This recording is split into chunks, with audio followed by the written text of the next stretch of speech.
Why did the Bucks do what they did with Adrian Griffin? Yeah, they just kind of got to a point where they felt that he wasn't going to get into a position to give them the best chance to win. That sounds like I even hate saying it that way, but it was, I think, just that simple. I think really, if I could get down to brass tacks, they realized pretty quick that maybe Adrian was in a little bit over his head. And look, if he had 3 years, maybe he would end up being a really good head coach. They didn't have 3 years. This team is built to win now, especially with Dame Lillard's age and the pressures on the organization in terms of just, in the NBA right now, it's hard to maintain your level with the rules are in place. They just didn't have time.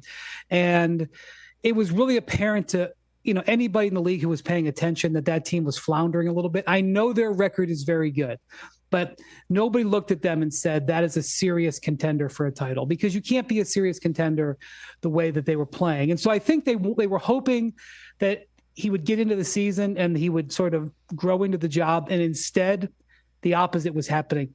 Rich, they were getting worse on defense. You can't take a team seriously.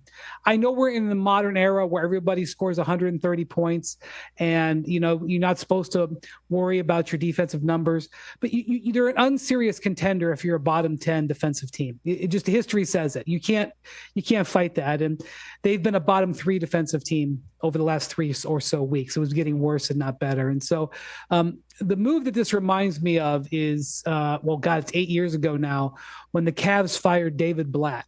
And I even looked it up. The Cavs fired David Blatt on January 22nd.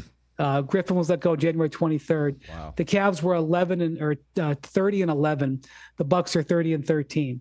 And at the time, it seemed a little bit crazy. But if you were around that Cavs team, you would know that Blatt just wasn't the guy for the job. And this is not a personal situation on Adrian Griffin. He was not the guy for the job. And when they fired Mike Budenholzer, they had the option of going with a more proven coach. They elected not to. They elected to go with the first-time head coach. That was a gamble. That gamble didn't work. And so they've pivoted pretty hard. They sure did. They sure have. So before we get to the doc part of it, so the symptoms you're saying that made it up to the suite of the governorship is just the defense, or how much came from the players in your estimation? There was a couple of things going on. Number one, they completely lost their defensive identity. And one of the reasons was because they didn't have a system in place. Now, Mike Budenholzer was the definition of a system coach. He almost sort of come hell or high water was like, we're going to play my system no matter what. He taught it in October. He taught it in May. He played the exact same system with very little variance. It was annoying at times because he was one of these guys who believed in protecting the middle at all costs and giving up threes. And there would be games where they'd get toasted from the outside. Teams would make 35 threes against them, and they'd be sitting there protecting the inside. And you'd be like, what are you doing over there, bud? But they had great fundamental defense. They won a championship playing great fundamental defense. And so when Adrian Griffin came in, he didn't have a system. And not only that, he literally 6 or 7 games into the system publicly announced he was changing the way they played defense because the players didn't like it. And whether the players like it or not, you either believe in your system or not. And he didn't have a system he believed in because he was flopping around on it. And Giannis repeatedly, I think 3 or 4 times, talked about the lack of organization and questioned the strategy. And when you're doing that publicly, you can debate whether or not a player should be doing that. But it was very clear that they didn't feel like they had that organization. And to me, the thing about it was a red flag when Terry Stotts, who was a longtime NBA coach, longtime NBA head coach, he resigned as lead assistant before the start of the season. And I'm not saying that's why it didn't work. I'm not saying if Terry Stotts had been there that they would all of a sudden be a much better team. But when that happens, when you're looking at a team that could be a championship winner, it's just a huge red flag. You know that there's something going on there. So it's uncomfortable, but the Bucks, in a lot of ways, Rich, I respect it because it's them saying, look, status quo isn't going to get it done. And if we're going to go down, we're not going to go down without taking action. And that's what they did. So how does Doc fix it? Why Doc? Well, the first thing he's got to do is he's got to get them an identity defensively. And one of the big challenges is when they hired Adrian Griffin, and this actually, again, reminds me of David Blatt. When they hired David Blatt, the Cavs didn't have LeBron James or Kevin Love. And then a month after he was hired, they had LeBron James and Kevin Love, and it was like, oh, this is a different team.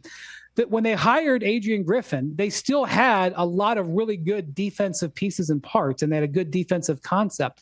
Then they make the Dame Lillard trade. And the end result of that trade, they get, frankly, one of the weaker perimeter defenders in the league. Now, he's an unbelievable offensive player, one of the great scorers we've ever seen. But he was already replacing a really good defensive coach under some pressure, and they replace him with they replace the roster a lot, and so he just didn't have the defensive tools. So now Doc has got to try to figure out how they can play defense with what they've got, because they have a team that is designed very poor in the perimeter. Right now in the NBA, Rich, if you don't have size on the perimeter, you're in trouble, because you go down and look at how big the NBA is and how the lead scorers of each team. I mean, if you're in the Eastern Conference, you're thinking, how do we deal with Jason Tatum and Jaylen Brown? How do we deal with that size? How do we deal with the size of Joel Embiid? How do we deal with, the size and physicality of, some of the great players, with the great wing scorers, even in the West, if you make it all the way to the finals again? They are not equipped to do that. So Doc, he definitely brings more experience and will command respect in the room, but that's going to be a challenge. And it's also going to be a question about, will they look to try to figure out a way to do something with the roster to get some more defense in? Because even though they're 30-13, they don't win games by outplaying opponents. They win games by outscoring opponents. And that's only going to take you so far. And everybody is very well aware of that. Catch the Rich Eisen Show every single day on the Roku channel, 12 to 3 Eastern, for free.